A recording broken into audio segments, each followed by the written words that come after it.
nito. Naka naman. Ang dami naman sasakyan dito. Hindi mo makita kung... Good morning! Morning! Free in alley. Ano yun? What's that? Baka yung car. Free na yung car. Continue on Fairmount Drive southeast for 1.5 kilometers. Ay, yung pupuntahan niya. Kasi there's a lot doon sa likod. Nakita ko mga bakal-bakal. Siguro nga. Sa likod yun sa may garage. Free. Oh. Garage free na. Yung mga gamit nila. Pinamimigay na nila. Sayang, di tayo nakapunta. Nakita ko yung bago tayo lumabas ng kanto ang dami nakalabas. Nandun sa may back alley. Dito kasi guys, pag talagang gantong mainit na panahon, yung cleaning spring time. At saka yung summer, ano? Spring cleaning. Ang daming summer cleaning. nagga-garage sale. Ito yung isa, for free. Malapit lang sa bahay, free na. Pinamimigay na yung mga lumang gamit. So yan, pupunta nga kami ng Charles Glenn Toyota kasi may matagal na yun na may may email tungkol sa recall.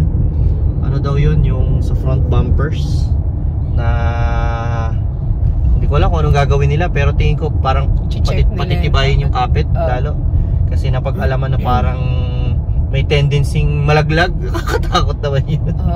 Kahit bago, no? Kahit brand new, no? May tendency malaglag daw yung bumper. Paano nila nalalaman yung ganun? Galing, siguro naggagaling din sa mga complaint tapos iimbestigahan nila. Pagka nakita nila, malalaman nila, kulang nang lagay ng tornilyo sa lahat ng batch na ganito. Turn left onto Heritage Drive. Parang ganun. Kasi yung may mga batch nga yan eh. Yung bawat parang kagaya nung nabili namin na Honda CR-V luma. Biruin nyo to, yun, 1994? 1994, tapos naka-receive kami ng ganun din, ng email na may recall nga daw. Pero yun, importante talaga lalo din yun kasi airbag yun. Yun, pinalitan, wala namang binabayaran sa ganun. Wala.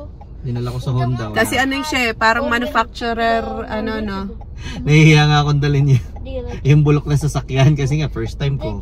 First time ko na may mga recall na gano'n. Brand naman kasi, hindi pa natin alam nun no? At saka ang magaling na ikinahanga ko is kahit halimbawa nakailang sali na yung sasakyan sa iba-ibang may-ari. Kung sino yung current na may-ari as sa record ng Alberta or sa record ng Canada, siya yung padadalhan ng VIN ba yun? VIN. Sa VIN. Nakikita kasi sa VIN or yung vehicle ID number. Nakikita doon kung sino yung current na may-ari, kung ilang salin na, ano yung history ng accidents or whatever. So, makokontak yung current na may-ari para ma-inform na mayroong recall, parang ganun. Yun ang ikinahanga ko kasi sabi ko, sa tagal na yun, nakailang sali na, nakailang sali na nga siguro yung sasakyan Tsaka 1994 pa nga yung sasakyan yung sa CR-V namin dati. Tapos nahihiya pa nga ako, sabi ko, wala, may recall ganun. Tapos ang tinanong ko nga kagad kung libre o may bayad. Sabi, wala daw bayaran. Wala. Tapos pagdating ko sa Honda, ang palibre kape pa, pamerienda pa. Yan ang mga serbisyo nila dito. Ayos Parang 2 days ago, nag-email ulit sa akin ng another confirmation kung talaga makakapunta. Kasi dito guys, pagka hindi ka nakarating sa appointment, may penalty, may bayad yun. Sa lalo dental, na sa mga doctors. Sa dental, $80 every canceled or hindi ka dumating na scheduled appointment. $80 ang babayaran mo dun sa hindi mo pinunta. Napakahalaga dito ng oras. Kasi nga naman, yung slot na yun na supposed to be para sa'yo, kumita sila or nagpa-schedule ka kasi tas hindi ka sumipot, di nawalan sila ng time na sana na ibigay nila sa iba. Yun, ganun dito sa Canada. Pero napakaganda rin ng ganung sistema kasi isipin mo, pag pumunta ka hindi ka na maghihintay, ikaw na agad. Kasi nga nakabook ka, di ba? Schedule ka. Hindi ka ba maghihintay ng napakahabang pila dahil pupunta ka lang sa oras ng schedule mo. Mas marami advantage. Ma-accommodate ka kagad, di ba? May ko dyan sa kwentong appointment na ganyan. Naikwento ko nga yung sa Pilipinas ka ako dati, sa dentista. Di ba yung experience natin? Umaga pala. Hindi sila makapaniwala. Sabi ko maghihintay kami umaga. Like, aabutin ka kami closing gabi. Hindi ka pwedeng umalis sa pwesto mo. Or else maunahan ka ulit ng iba. So hihintayin mo doon sa klinika doon sa dentist kung kailan ka. patatagan Oo, patatagan. Kung puro braces at saka ano yung mga ginagawa ng dentist, talagang umay ka sa tagal. Iniisip ko dito sa Canada yun, nagwala na yung mga Canadian. Kasi nasayang na yung oras nila. Kasi sa maghapon mo, talagang ilalaan mo na doon. Ubus mo na yung maghapon mo. Instead na 1 hour ka lang or 30 minutes natapos mo yung anong gagawin sa'yo, nakagpunta ka pa sa iba mong gagawin, nagawa dito mo dapat yung gawin. mga minor procedures talagang 30 minutes. Tapos, diba? oo, yung cleaning. Halimbawa, extraction, ganun lang, 30 minutes. So yun lang talaga expected mong itatagal mo sa dentista, dinuwi ka. Kaya nga. Yan ang mga yan ang mga bagay na nakikita mo talagang pagkakaiba noong nandun ka sa Pilipinas tsaka dito no. Dito sa sa Toyota, dahil sabi nila ang procedure daw tatagal ng mga 2 oras. So pagka mga gano'n na yung mga appointment, matagalan, mga 2 hours ng ganyan, tinatanong nila kung maghihintay.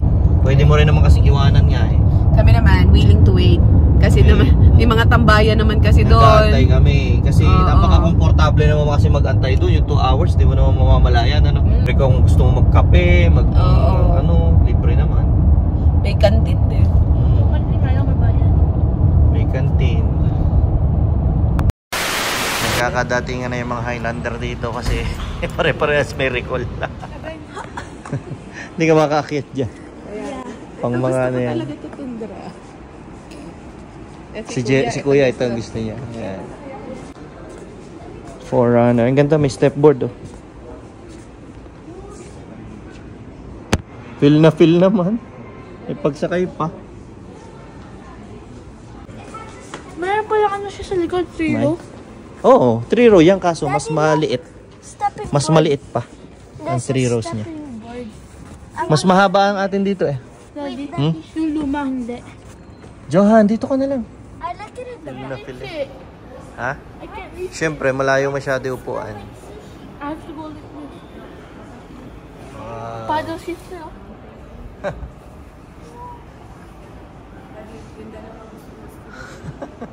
Cute nga ng sasakyan na yun, ang liit 2,000 years later.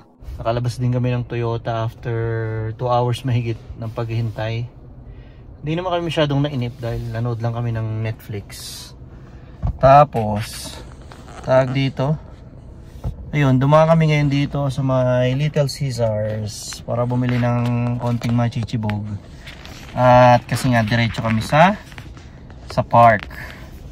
Pupunta kami sa may sa may ilog. First time namin pupuntahan yung park na yun sa may dito lang din sa inside Calgary. So gusto kasi ng mga bata magbasa. Doon nga pala yun sa Stanley Park. Meron siyang open pool. Tapos meron din siyang ilog. Sabi ng mga bata mas gusto nila doon sa ilog So doon kami pupunta. Bilang kami ng makakain dito.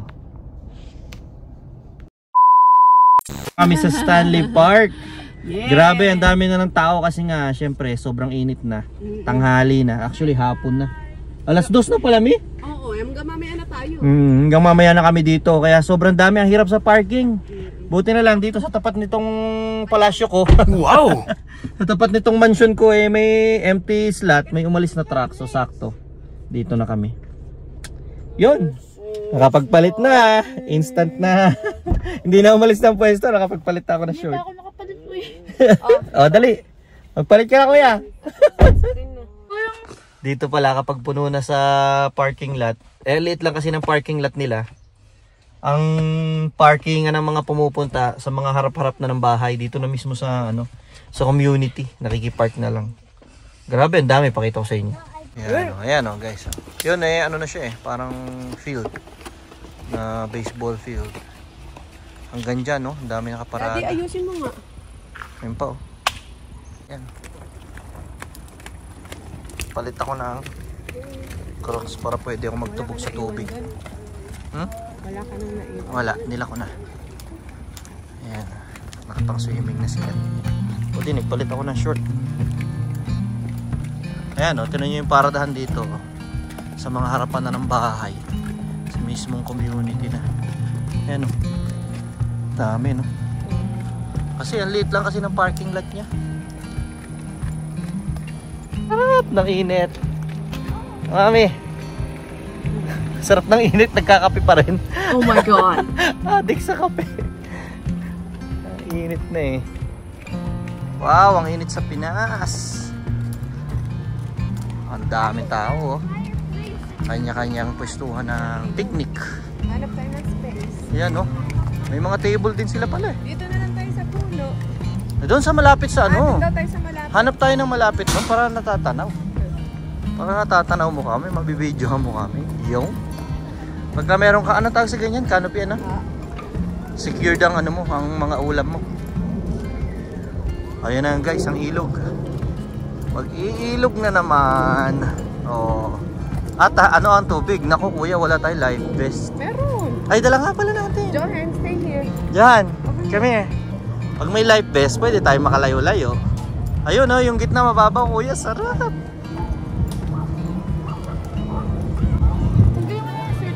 Ha? Oo, magtatanggal ako ng shirt. Ano? Anak mo dyan. Bangin naman dyan. Dito tayo. Magpo-food trip na sila.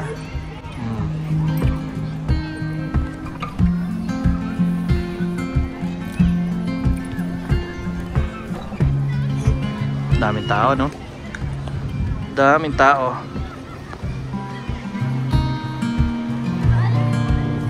Doon malalim oh. Tsaka doon din nakita ko kanina malalim. Gawa kayo ng pizza kaya meron akong ito yung sa akin, cinnamon tinapay. Sila pizza. Soft crust. Kain. Swimming oh. Ayun oh. Yung mga ducks nakikiswimming oh. Yung galing eh, kare-karera sila. Yung park na to, kompleto na lahat ng activities na gagawin mo eh. Doon may naglalaro ng baseball. Yan oh. Yan oh, may naglalaro ng baseball doon. Doon sa kabila, tennis court naman. Tapos ito yung Walking, running, swimming pool biking. na outdoor. Yan, tapos dito naman ilog. Ang galing eh, kompleto.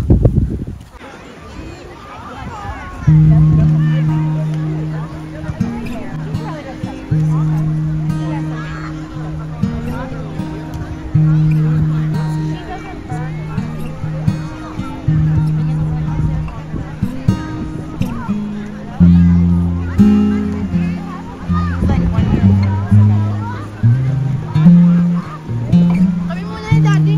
Nahihirapan po si Daddy. Ganito pa po siya.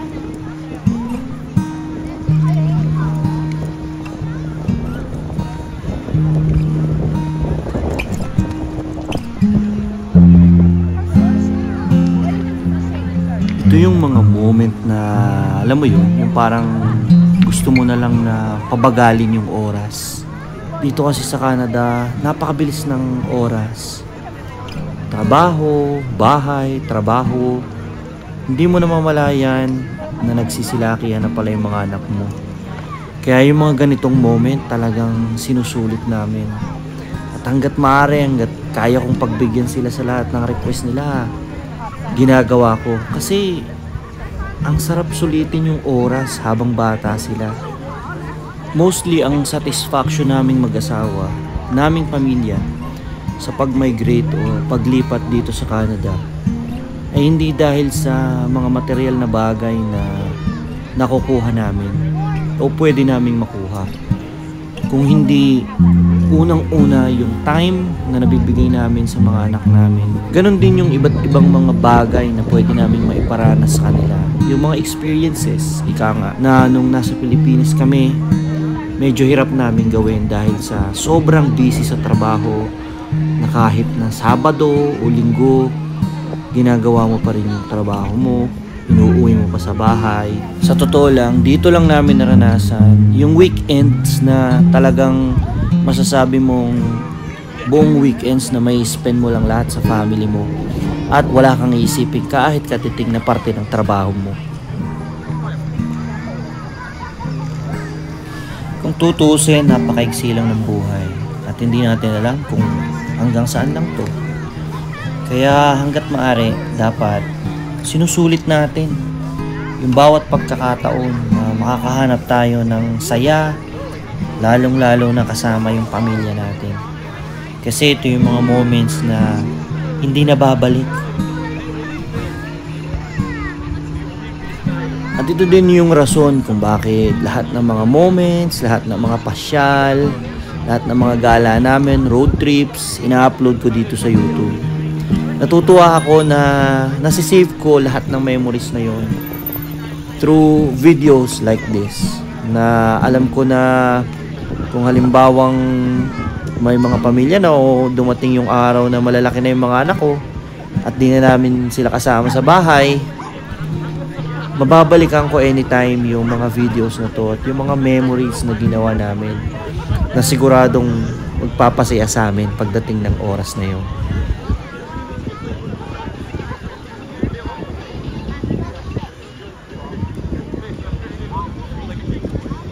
Guys, anong oras na? Alas 5 na ng hapon. Napakadami pa rin tao. Actually, dumadami pa nga eh. Sunog na sunog. Enjoy naman yung dalawang bata. Sinamahan ko sila magpatiano dito sa ilog. Naka-life vest silang dalawa. Uwi na! Masakit na yung tiyan. Uwi na kami, may masakit na yung tiyan. Ayan o, dyan tayo lalakad kayo sa pathway na yan. Hanggang doon. Magpapaano ng boat. Doon maglalunch. Tapos doon aakyat. Dapat, wala tayong masyadong dalang gamit pag gano'n. Wala na tayong mga upuan, mga... Oo.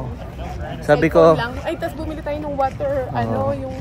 Pag dapat sabi ko next time pagka bumalik kami dito, magdadala na kami ng boat.